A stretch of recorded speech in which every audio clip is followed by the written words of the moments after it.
सब लोग मिलकर पवित्र गायत्री मंत्र का पाठ करेंगे।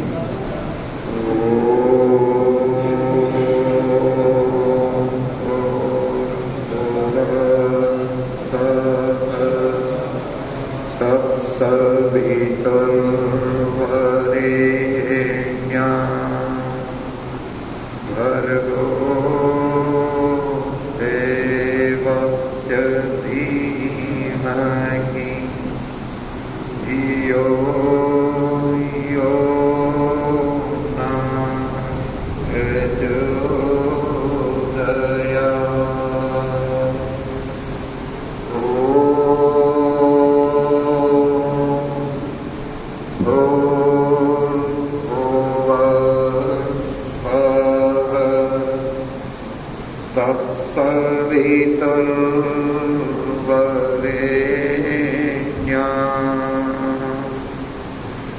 भर्गो देवस्य धीमहि धियो यो नः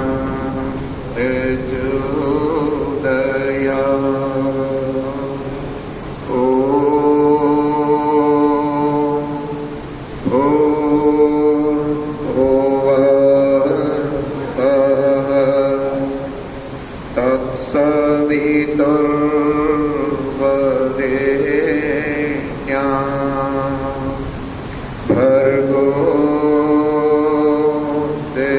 देवस्य धीमहि धियो यो नः प्रचोदयात्।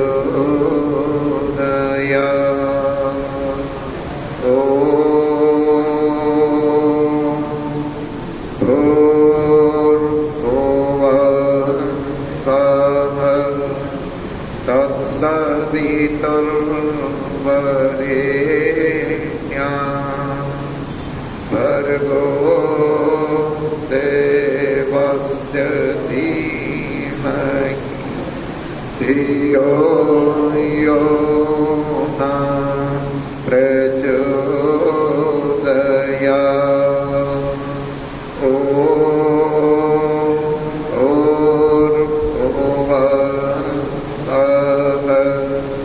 तत्सवितुर्वरेण्यं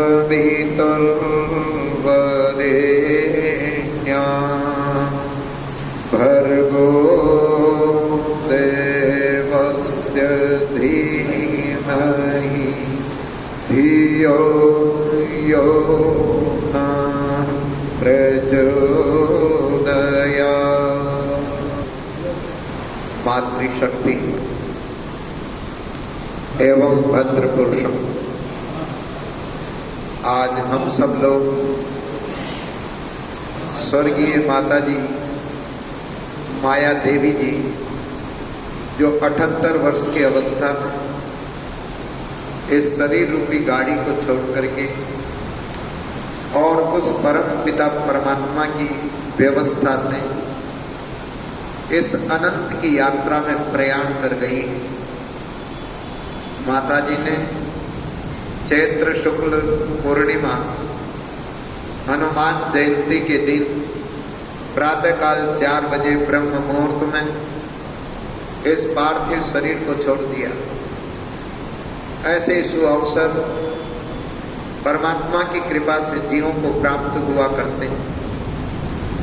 तो हम सब लोग माता जी के जीवन की जो 78 वर्ष तक ससुराल और पीहर दोनों जगह रह करके उन्होंने जो अच्छे गुणों का उपार्जन किया, उन अच्छे गुणों का उपार्जन हम सब लोग इस अनंत की यात्रा में करें।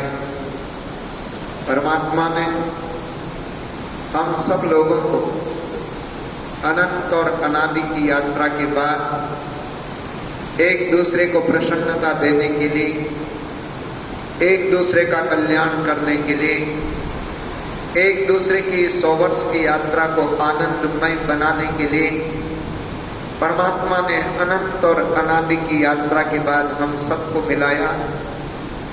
तो हम सबको उस भगवान का प्रतिदिन धन्यवाद, जो गायत्री मंत्र जानता है, गायत्री मंत्र के द्वारा उस भगवान का धन्यवाद करना चाहिए। जो नहीं जानता वह ओम परमात्मा का सर्वोपरि नाम है।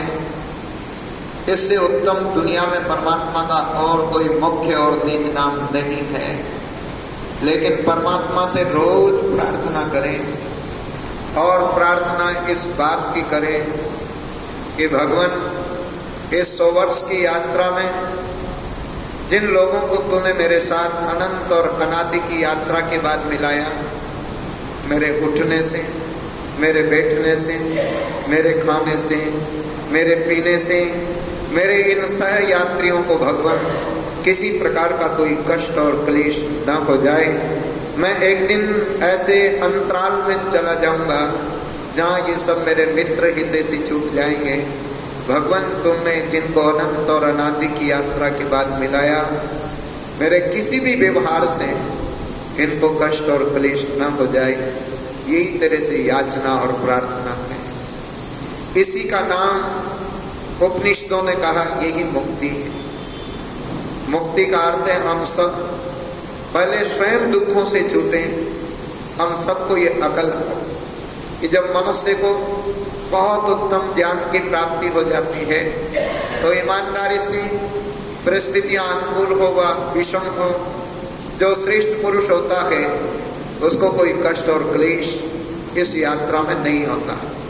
तो हम सब ऐसी स्थिति को प्राप्त करें कि भगवान संसार में रहते हुए अगर हम किसी रास्ते में भी चलते हैं, मान लो आज 4 बजे का समय शोक सभा का निर्धारित था, हम सबको किसी को पता थोड़ी था कि बरसात आएगी। ऐसे ही जीवन में जाने अनजाने में कोई कष्ट आ जाए तो मनुष्य को कभी भी कष्टों को देख करके और अपनी यात्रा से विचलित नहीं होना चाहिए। यात्रा को बरकरार बनाए रखो, हम अनंत के राही हैं। यात्रा कभी समाप्त नहीं होती है। इसलिए संसार में परिस्थितियां सम हो या विषम हो, दोनों का धन्यवाद करो कि विषम परिस्थितियां जब आती है तो हमें जीवन में जो आलस्य होता है, जो प्रमाद होता है, उसके प्रति हमें दूर हटा करके और जीवन में सशक्त और मजबूत बनाती है। इसलिए हमें विषम परिस्थितियों का भी हमेशा स्वागत करना चाहिए। रही बात, वेद कहता है संसार के लोगों, संसार में 3 सत्ताएं अनादि है। सबसे पहला ईश्वर, जिसका निज और मुख्य नाम केवल ओम है। वह ऐसी सत्ता है जो न कभी जन्मता है और न कभी मृत्यु को प्राप्त होता है। अजर है, अमर है, अविनाशी है, और हम सबकी इस अनंत की यात्रा का अगर कोई 24 घंटे का साथी है तो जो जन्म के साथ भी रहता है और इस शरीर को छोड़ने के बाद भी सारी दुनिया का तो साथ छूटता है, लेकिन उसका साथ छूटता नहीं है। अब जिन लोगों को होश हवास आ जाता है वे इन सांसारिक झूठी लोकेशना क्या है? मैंने कुछ किया नहीं मेरा नाम हो जाए, मैंने कुछ किया नहीं मुझे धन की प्राप्ति हो जाए, मैंने कुछ किया नहीं मेरे पुत्र योग्य बन जाए। माता जी ने बहुत बड़ा तप किया, 4 संतानों को जन्म दिया, 3 को डॉक्टर बना के गई, 1 को अध्यापिका बना करके गई। समझ लो ये 4 संतान महापुण्यशाली हैं कि जिन संतानों को जागरूक माता पिता की प्राप्ति हो जाती है। भगवान राम सीता को कहते हैं वाल्मीकि रामायण में, देवी, माता, पिता और आचार्य, इनसे बढ़कर संतान के लिए दुनिया में और कोई पवित्र नहीं होता। गजब की बात कही है। और कहा ये जब तक दुनिया में रहे इनकी सेवा करना, इनकी शुश्रूषा करना, इनकी बहुत अच्छी प्रकार से सभी प्रकार से त्याग के द्वारा इनका सम्मान करना, यही सनातन धर्म सिखाता है। भगवान राम कहते हैं यही वेद का आदेश है कि माता पिता से बढ़कर परमात्मा के बाद संतान के लिए दुनिया में कोई हितैषी नहीं होता। तो हम सब लोग जब तक वृद्ध माता पिता दुनिया में रहें, इनकी खूब सेवा करें, खूब शुश्रूषा करें और ये समझ के करें कि भगवान जिसके किसी की गोदी में छोटा सा बच्चा हो, अरे उस बच्चे के पालन पोषण में कितने कष्ट एक माँ उठाती है, हम सबके पालने पोसने में उस माँ ने कितने कष्ट उठाए होंगे, कितने कष्ट उठाए होंगे। आज तो परिवार में स्वर्ग जैसा वातावरण है, लेकिन जब अभाव के दिन रहे होंगे तो उस अभाव में भी माता जी के जीवन में आया कि विषम परिस्थितियों में भी माता जी उनका डटकर मुकाबला करती थी। दुनिया की हर देवी को, दुनिया के हर पुरुष को ये गृहस्थ जो है भाई और बहनों, केवल सुख भोगने का ही साधन नहीं, गृहस्थ एक तपस्या का केंद्र है। एक दिन एक बच्चे ने मेरे से प्रश्न किया कि क्या गृहस्थी बनना उत्तम है या संन्यास ले लेना उत्तम है। मैंने उस बच्चे को कहा, मैंने कहा देख बेटा, मान लो एक पिता के अगर 6 संतानें हैं, अरे जब तक 6 संतानों का पेट नहीं भर देता, उनकी सारी व्यवस्थाओं को पूर्ति नहीं कर देता, तब तक उस पिता के दिल दिमाग को कोई शांति नहीं होती। और इससे बड़ा तपस्वी कौन होता है कि जो सन्यासी पैदा करता है, जो डॉक्टर पैदा करता है, जो संसार में बड़े बड़े हित चाहने वाले लोग पैदा करता है। तो गृहस्थ जब उत्तम होता है तो उस उत्तम गृहस्थ के लिए 3 तपस्वी होते हैं। सबसे पहला, दुनिया का परम हितैषी माँ अगर जागरूक मिल गई, ओहो धन्यवाद के पात्र है वह संतान, महासौभाग्यशाली है वह संतान जिनको माँ जागरूक मिल जाती। जागरूक का मतलब जितने उठना सिखा दिया, बैठना सिखा दिया, खाना सिखा दिया, अरे व्यवहार करना सिखा दिया दुनिया के लोगों। इसलिए माँ को प्रथम गुरु कहा। इसे एक विद्वान ने लिखा, उसको नहीं देखा कभी पर इसकी जरूरत क्या होगी।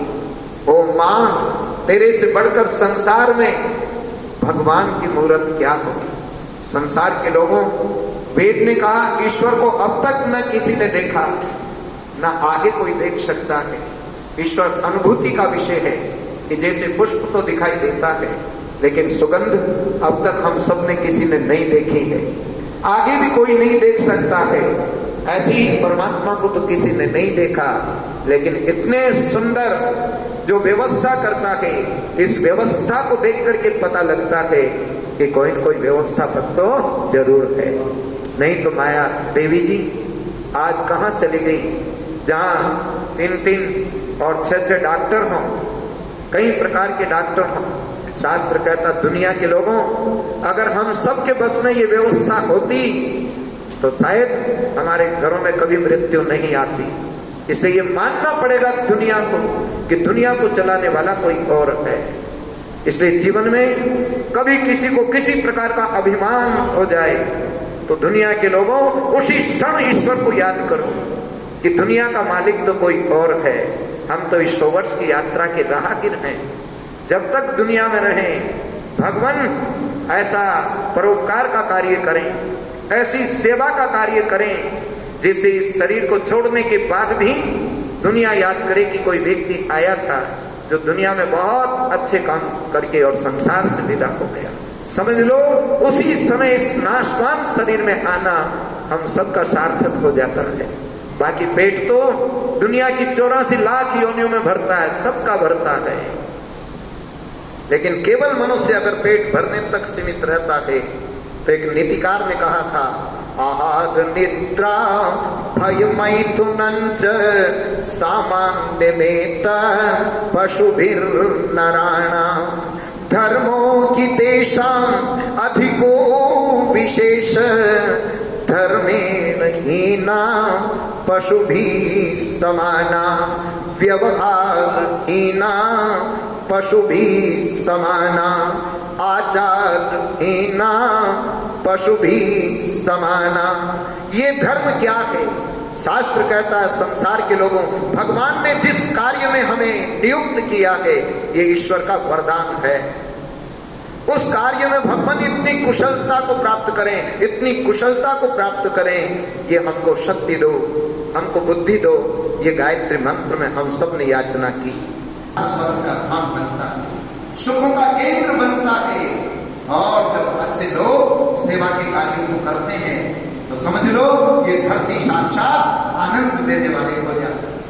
इसलिए हम सब लोग जहां भी रहें, जिस भी स्थान पर रहें, जब भी कोई एक दूसरे के पास आए, उसको देखते ही सामने वाले की हिम्मत बढ़ जाए, आनंद बढ़ जाए, प्रसन्नता बढ़ जाए। अरे कोई दुखी, कोई रोगी व्यक्ति, मैंने पिछले बार भी कहा था डॉक्टर साहब से कि पिताजी की याद में एक ऐसा सेंटर चलाओ जहां पर हमेशा दुखी, एक परिवार में मैं गया, एक बहुत कम उम्र की नौजवान भी होती, हमेशा के लिए 2 साल पहले उसकी नेत्र ज्योति जा चुकी थी। एक बेटा हमारे पास योग क्लास में आता है, उसको 23-24 साल की उम्र है, अभी से उसकी नेत्र ज्योति कम हो गई है। तो हम भगवान से ये कामना करें कि भगवान ऐसी दिव्य शक्ति प्रदान करो, ऐसी बहुत अच्छी शक्ति प्रदान करो कि जब हम सेवा के कार्यों में ज्यादा हाथ बटाएंगे वो आपको ऐसी दौलत मिलेगी, ऐसी दौलत मिलेगी जिसका दुनिया में कोई मुकाबला नहीं होता। उनके पिता का नाम श्री ब्रिजभूषण लाल तिवारी एवं उनकी माता का नाम श्रीमती भगवती देवी तिवारी था। इनके पिता शिक्षक थे एवं आयुर्वेदिक चिकित्सा के रूप में उस क्षेत्र में सुप्रसिद्ध थे। ये बहुत बड़ी उपलब्धि होती है। श्रीमती माया देवी 5 भाई बहन थे। इनके सबसे बड़े भाई श्री आनंद वल्लभ जी तिवारी जो कानपुर में एक सुप्रसिद्ध वकील थे। इनकी 3 बहनें थी, श्रीमती पद्मावती दुबे, श्रीमती राजवती मिश्रा, श्रीमती प्रभा मिश्रा। श्रीमती माया देवी पांडे का विवाह श्री कामेश्वर प्रसाद पांडे के साथ हुआ था, जो शिक्षक थे। श्री कामेश्वर प्रसाद पांडे दिनांक 20 अगस्त 2019 को इस अनंत यात्रा पर परमात्मा की व्यवस्था से पार्थिव शरीर को छोड़कर चले गए। उन्होंने नेत्रदान का संकल्प लिया था जो पूरा हुआ। मैं रोज इस बात को कहता हूं कि शरीर का कोई भी अंग जब ये यात्रा समाप्त हो जाए तो अन्य लोगों की ये यात्रा में काम आ सके। अगर कोई किसी भी प्रकार से शरीर का कोई अंग किसी के काम आता है तो सबसे पहले उसको दान करना चाहिए। अंतिम संस्कार करना ये तो अंतिम प्रक्रिया है कि जब किसी के कोई काम नहीं आता तो उससे उसको जलाने की अपेक्षा किसी को दान कर देना बहुत उत्तम पुण्य का काम है। इसलिए हम सब लोगों को इस मिशन में जुड़ना चाहिए। तो बाबू जी ने अपने नेत्रदान का संकल्प पूरा आपके पुत्रों ने किया। श्रीमती माया देवी पांडे की एक पुत्री एवं 3 पुत्र है।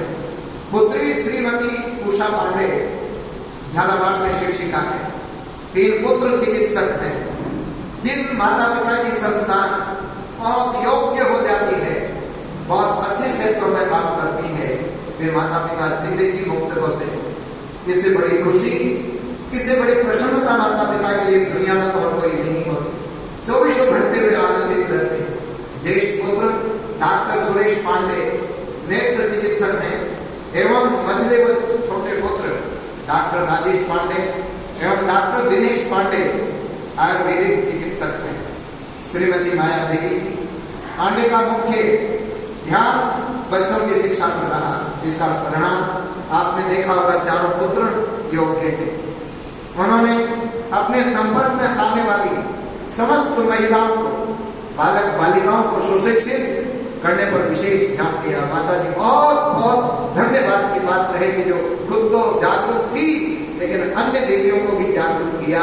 माताओं, ये दुनिया का सबसे बड़ा सुंदरता का केंद्र है कि जिसकी संतान नहीं बन पाई, दुनिया के लोगों को उसका ये जन्म भी बिगड़ता है और अगला जन्म भी खराब होता है। इसलिए हम सब लोग भगवान से ये प्रार्थना करते हैं कि माता जी की बहुत अच्छी बात थी कि वह खुद तो जागरूक थी लेकिन अन्य देवियों को भी इस विषय में जागरूक करती रही। उन्हें शिक्षा के लिए हमेशा प्रेरित किया।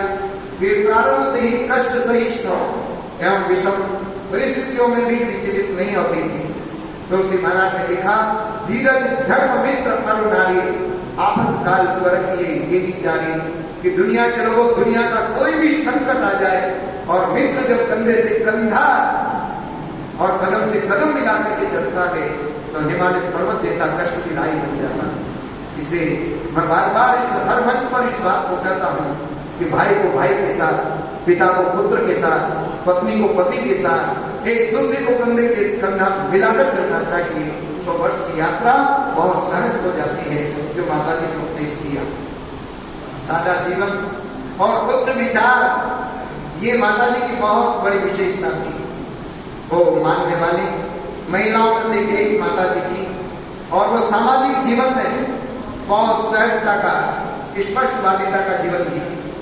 हमेशा बच्चों के हित में उचित निर्णयों के प्रति सफलता प्राप्ति तक प्रयासरत रहती थी कि जब तक बच्चों को सफलता न मिल जाए तब तक उन्हें प्रेरित करना, हिम्मत न हारने देना, ये एक माता जो प्रथम गुरु है संसार का। आज लोगों के सामने ये जो सबसे बड़ी समस्या है कि बच्चे डिप्रेशन में आ जाते हैं, शास्त्र कहता है माता बहुत दृढ़ता के साथ, क्योंकि माता का ज्यादा संपर्क बच्चा बच्चियों के साथ रहता है, बहुत निकटता से उनको ऐसी हिम्मत की बात करे, हिम्मत बनाए। 24 घंटे जब माताएं बहुत दृढ़ता के साथ बच्चों को बहुत उत्तम उपदेश करती है तो बच्चे बड़ी से बड़ी कठिन समस्या को भी सहजता से पार कर जाते हैं। सफलता प्राप्ति तक प्रयासरत माता जी रहती थी। श्रीमती माया देवी जी पांडे का देवलोक गमन दिनांक 6 अप्रैल 2023 हनुमान जयंती के पूर्व पावन पर्व पर चैत्र शुक्ल प्रतिपदा को आपने प्रातः ब्रह्म मुहूर्त में इस पार्थिव शरीर को छोड़ा। उनके निधन के बाद उनका भी नेत्रदान का संकल्प पूरा हुआ। डॉक्टर साहब ने अपने माता जी का भी नेत्रदान पूरा कराया। तो ये बहुत बड़ा उत्तम आपने दान किया। Eye wing society of Rajasthan Kota chapter द्वारा आयोजित कार्यक्रम में दिनांक 28 अगस्त 2022 को नेत्रदानी परिजन सम्मान समारोह के दौरान श्रीमती माया देवी पांडे को भी श्री प्रसन्ना कुमार हमेशरा IT police, doctor K Khanjoria, अध्यक्ष राजस्थान नेत्र society, doctor Vijay Sardana, principal medical college Kota Shri Rajesh Birla, Shri Govind Ram Mittal, doctor Jagdish Soni ji, मुख्य medical and health officer doctor Ashok Meena आदि द्वारा सम्मानित किया गया। हमारे बीच eye bank society of Rajasthan Kota chapter के अध्यक्ष डॉक्टर के कंजोरिया साहब उपस्थित हैं। मैं डॉक्टर कंजोरिया साहब को आमंत्रित करता हूँ कि वे नेत्रदान के पुण्यकारी श्रीमती माया देवी पांडे के परिजनों को नेत्रदान प्रशस्ति पत्र प्रदान करें। आए हैं उनको मैं आपके सामने नाम पढ़ देता हूँ। माननीय श्री ओम कृष्ण बिरला, स्पीकर लोकसभा नई दिल्ली। माननीय श्री शांति कुमार जी धारीवाल, राजस्थान सरकार के जो मंत्री हैं। श्री रविंद्र जी त्यागी, अध्यक्ष शहर जिला कांग्रेस कमेटी कोटा। श्री संदीप शर्मा विधायक कोटा दक्षिण। श्री भवानी सिंह राजावत, पूर्व विधायक लाटपुरा विधानसभा। श्री प्रहलाद गुंजल, पूर्व विधायक कोटा उत्तर विधानसभा। श्री विकास शर्मा, पूर्व प्रदेश महामंत्री Bhajpa Yuva Morcha. Shri Rajaram Jain Karmayogi Seva Sansthan. Shri Govind Maheshwari, Allen career institute. Shri Ram Pandey, पूर्व अध्यक्ष कान्य कुब्ज महासभा कोटा। श्री जीडी पटेल, अध्यक्ष गायत्री परिवार कोटा। श्री अर्जुन चड्डा, श्री अनिल तिवारी, ब्राह्मण कल्याण परिषद कोटा। श्री भुवनेश्वर शर्मा, राजस्थान ब्राह्मण महासभा कोटा। श्री अशोक माहेश्वरी, अध्यक्ष कोटा व्यापार महासंघ। श्री अक्षय पारिक, अध्यक्ष कोटा फन राइडर्स एवं साइक्लिस्ट। डॉक्टर अशोक मोंदड़ा, पूर्व अध्यक्ष जेके अस्पताल कोटा। डॉक्टर एमएन सोनी, पूर्व अध्यक्ष IMA Kota, doctor N.K. Gupta, पूर्व अध्यक्ष IMA कोटा, डॉक्टर गिरीश वर्मा, पूर्व principal medical college Kota, doctor Vijay Sardana, पूर्व principal medical college Kota, doctor Anshu Sardana Kota, doctor Sameer Mehta, अध्यक्ष Jain social group, doctor Sandeep Vijay, पूर्व सचिव राजस्थान नेत्र society Jaipur, doctor Ashok Jain, doctor Ratna Jain, पूर्व महापौर, डॉक्टर सचित भोला, फिजिशियन एवं संयोजक ओम वेदांत समिति, योग वेदांत समिति, डॉक्टर प्रवीण कोठारी, डॉक्टर अंजू कोठारी कोटा, श्री हर्षित गौतम, आरमा यूथ वेलफेयर संस्थान राजस्थान, श्री अनिल भारद्वाज, वरिष्ठ पत्रकार, एडवोकेट सुमन मेहरा, कार्यकारिणी सदस्य भाजपा कोटा, डॉक्टर कमलेश खिलनानी, अध्यक्ष राजस्थान नेत्र society Jaipur, doctor Chandra Ojha, cardiologist America, professor Pankaj Shukla, RTU Kota, professor Vivek Pandey, RTU Kota, Shri Harish Parashar, Rajasthan Patrika Jaipur, doctor Rakesh Jindal, निदेशक कोटा आर्ट इंस्टीट्यूट, श्री आनंद राठी जी, कला कक्ष गांधी जी बुलकोटा, श्री सिद्धार्थ भट्ट, राजस्थान पत्रिका जयपुर, श्री अजय सामत, पूर्व manager Rajasthan Patrika, Shri Gopichand Sharma, unit head Dainik Bhaskar, Shri Sarvesh Sharma, संपादक दैनिक भास्कर कोटा, संपादक Dainik Navjyoti Kota, Shri Bhuvanesh Gupta, regional chairman Lions club techno, doctor Anjali Nirbhik, Madhusmriti संस्थान रंगबाड़ी कोटा, श्री महेश गौतम लल्ली, पूर्व चेयरमैन राजस्व समिति नगर निगम कोटा, श्री विवेक राजवंशी, नेता प्रतिपक्ष नगर निगम कोटा, श्री महेश विजय, पूर्व महापौर नगर निगम कोटा, श्री अतुल कनक, साहित्यकार एवं लेखक, Shri Prem Bhatia, Bhatia and company Kota, Shri Manoj Sharma, Resonance Kota, professor Neeraj Devendra, medical college Kota, advocate Shri Akhtar Khan Akela Kota, Shri Mahesh Gupta, chartered accountant Kota, Shri Rajkumar Nirankari mission Kota, Shri Jitendra Chandwani, Mausam career institute, Shri SK Jain, पूर्व डिस्ट्रिक्ट जज कोटा, श्री पारस कुमार जैन, पूर्व डिस्ट्रिक्ट जज झालावाड़, श्री मुकेश शर्मा, पूर्व अध्यक्ष Lions Club Kota techno, doctor Ghulam Ali Kamdar, सचिव राजस्थान आपदेव मालिजिकल society, Shri AK Jain, Rotary Club Kota एवं अन्य गणमान्य लोगों से शोक संदेश प्राप्त हुए हैं। राघवेंद्र कला संस्थान कोटा,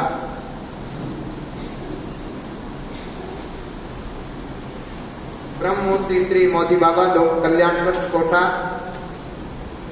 कटक जुनेजा कोटा, जननायक Kota,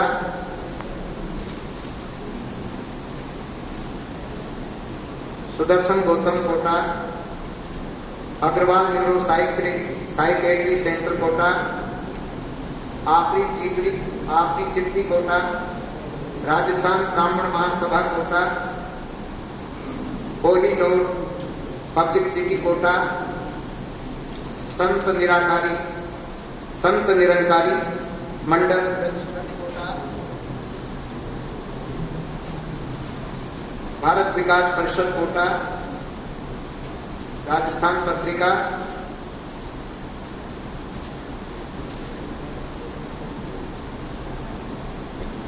Krishna rotary blood bank Kota,